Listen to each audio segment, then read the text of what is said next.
Assalamualaikum warahmatullahi wabarakatuh. Ashama akkam jirtu hordoftoota chaanaalii YouTube Abdul App barnoota haalaan barbaachisaa keessattuu ka hundi keessan beekuu qabdan.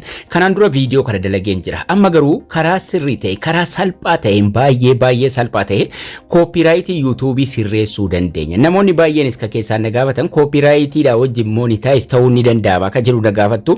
Copyright dha monetize ta'uu ni dandeessu garuu maallaqa irratti argachuu hin dandeessanu.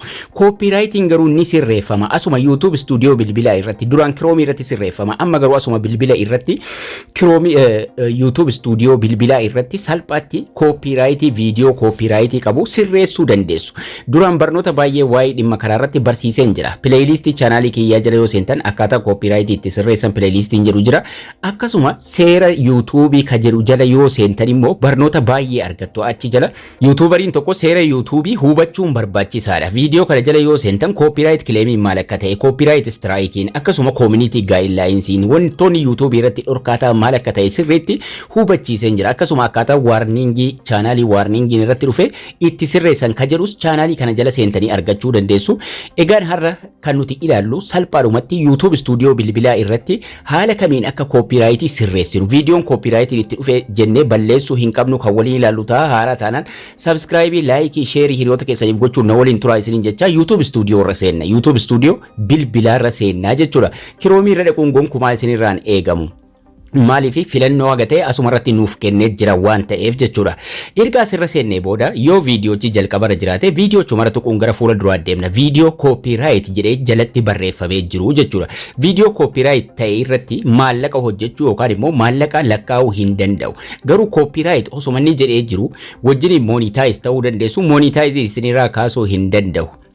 Kanaafuu viidiyoo keessa seenuudhaan viidiyoo sanarra tuqachuun gara fuula duraa deemnaa jechuudha. Viidiyoo jala isaatti copyright waan jedhu of jalaa qabataanaan irra tuqnee seenna. Yeroo tokkotti viidiyoo tokkorra yoo copyright lama sadii irra jiraachuun ni mala yoo jiraate tokkoon tartiibaan kan nuti sirreessuu dandeenyu. So irra tuqnee gara fuula duraa deemuudhaan haala kanaan nu baasa. Asuma irratti restriction ka jedhu jala yookiin fuula dura isaatti copyright jedhee arganna. Restrictions ka jedhu fuula duratti copyright ka jedhu argattu jechuudha. Viidiyoon keessan copyright ni qabataanaan hin qabu taanaan nanii ta'a irratti qonnaa jechuudha. Asuma bakka kanarra tuqanna. Yeroo tuqannu haala kanaan nuuf fida copyrightiin akka irra jiru nuuf baasa. Review issue ka jedhu gurraacha irratti adiidhaan barreeffamee jira. Review ka jedhu sana tuqachuun ammallee gara fuula duraa deemna. Erganni haala kanaan nu baasee booda namni hundi martinuu ni arga copyright qabaachuusaa nu qofatu arga jechuudha. Yeroo gara fuula duraa deemnu haala kanaan fidee nu baasuudhaan the content ID claim on your video doesn't affect your channel. Tokkoffaa channelii keenya miidhuu hin danda'u monetize wajjin ta'uu dandeenya. This is not copyright strike nu jala strike miti kun copyright claim dha. Viidiyoon sun namatti ni mul'ata garuu copyright claim ofirraa qaba waan ta'eef jechuudha. Jala isaatti filannoo isiniif kenna akkasuma copyright meeqa akka qabdan isinitti agarsiisaa jechuudha. Audio jira akkasuma compationiidhaan viidiyoo yookaan immoo sagalee dhufee copyright nurratti ta'e sana nutti agarsiisaa jechuudha. Amma copyright lamatu asirra jira jechuudha. Daqiiqaa adda addaarra viidiyoon sun daqiiqaa 5 yoo ta'es 10 yoo ta'es yoo copyright lamarra jiraate 3 irra jiraates nutti agarsiisaa jechuudha. Amma copyright lama akka qabu asirratti nutti agarsiisa. Kanaafuu isa jalqabaa irra tuqachuun gara fuula duraa deemnaa jechuudha. Maqaa sirba irra jiru nuuf barreessaa inni nu irra tuqannee gara fuula duraa yeroo deemnu filannoo sadii nu kenna. Yoo gara YouTube Studio Google Chromeetiin deemtan filannoo 3-4 qabaata. Sagalee illee jijjiiruu ni qabaata. Kun garuu mute ni qaba. Sagalee irraa balleessuu bakka copyright san akkasuma trim segmentiin ni jira. Isa sadaffaa hin barbaannu. Dispute sun yoo YouTubein badiidhaan irra kaa'ee malee copyright hin qabu yoo jenne iyyannoo galfachuuf waan ta'eef dispute gochuu dandeenya. Garuu amma sagalee irraa balleessuu fi tiriimii ka maqasii fayyadamnaa jechuudha. Yoo barbaanne ka mute yoo barbaanne ka maqasii qabu tiriim aawuti. Ka sagalee hatuinu isa jalqabaa sagalee irraa silent gochuu isa irra tuqnee deemna. Amma tokko sirreessaa jirra jechuudha. Daqiiqaa isaa inni nutti hima. Daqiiqaa 7 sekondii 28 haga daqiiqaa 7 sekondii 46 nuun jedha. Kana jechuun sekondii 2 sekondii 16 sekondii 18 jechuudha copyright asirra jiru. Daqiiqaa 7 sekondii 28 haga daqiiqaa 7 sekondii 46 gidduutti copyright nurratti seenee jechuudha. Kanaafuu daqiiqaa isaa inni nu itti nu barreessee jira. Yoo barbaanne preview on gochuun bakka isaa ilaaluu dandeenya yookaan immoo continue tuquudhaan mute ka jedhu tuqnee sagalee san irraa saayilantii goonaa jechuudha. Tokkana jechuun koopiraayitii tokko sirreessinee haga inni idiit godhee sagalee irraa saayilantii godhutti ni eegnaa jechuudha. Daqiiqaa tokko haga lama fudhachuu isaanii mala already idiit godhaa jira. Sagalee saayilantii jala godhaa jira jechuudha. Video editing in progress nuun jira. In progress irra jira yookaan immoo saayilantii godhamaa jira bakki sun. Sirbi sun sirbi irra dhufee koopiraayitii nuti ta'e irraa saayilantii godhamaa jira. Yoo isa lammaffaan ni sirreessina jenne akkasitti daalacheessee kaa'a. Kanaafuu sirreessuu hin dandeenyu jechuudha. Miyuutiinis akkasuma trim segmentiin illee lachuu daalachaa'ee ta'aa jira waan ta'eef haga inni isa jalqabaa sirreessutti ni eegna. Maaliif koopiraayitii lamatu irra jira waan ta'eef sirreessaa jira, idiitii godhaa jira, ni eegna daqiiqaa xiqqoodhaaf jechuudha. Daqiiqaa xiqqoodhaaf eeguudhaan restriction koopiraayitii irra tuyna review issue ka jedhu tuquun gara fuula duraa deemne haga inni video editing in progress ka jedhu kun xumurutti ni eegnaa jechuudha.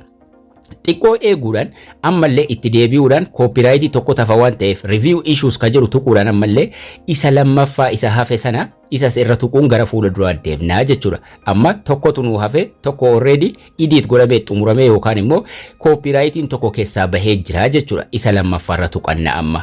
Isa tokko asii balleessee jira amma dhabamee jira tokko qofa nurra jira jechuudha.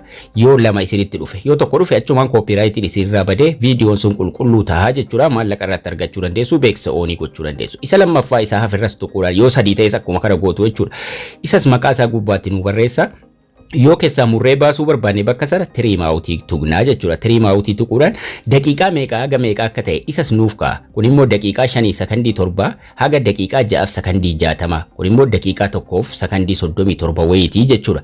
Kanaafuu yoo muruu barbaanne asumatti koontiiniyuu tuquudhaan tiriimii tuqnaa muree keessaa baasa. Yoo daqiiqaa 10 ture viidiyoon keessan irraa hir'isuun daqiiqaa 9tti daqiiqaa 8 fidee galchaa jechuudha.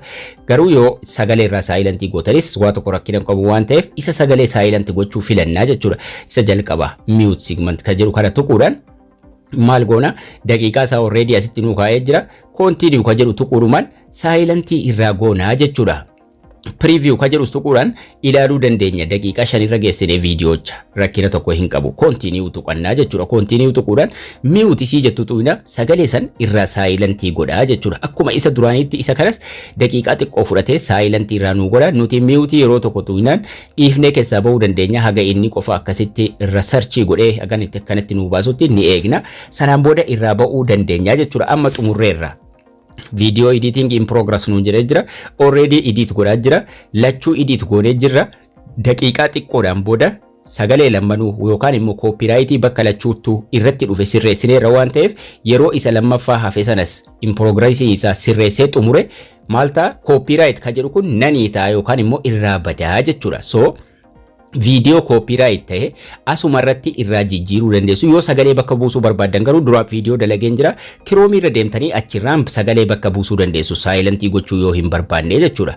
Kanaafuu daqiiqaa xiqqoo booda video sana silent yeroo irraa ta'e copyright ka jedhu sun irraa dhabamaa jechuudha. Haga inni kana godhutti daqiiqaa 2 haga 3 fudhachuun isaanii mala ni eegu yookiin immoo keessaa baatanii dhiisuu ni dandeessu. Inni mataa isaatiif video editing in progress haga tokko nu jennaan haga inni xumurutti ittuma dhiifna. Daqiiqaa xiqqoon booda yeroo deebinu copyright ka jedhu sun irraa bada. Haala salphaa kanaan sirreeffadha. Barnoonni keenyas kana fakkaata.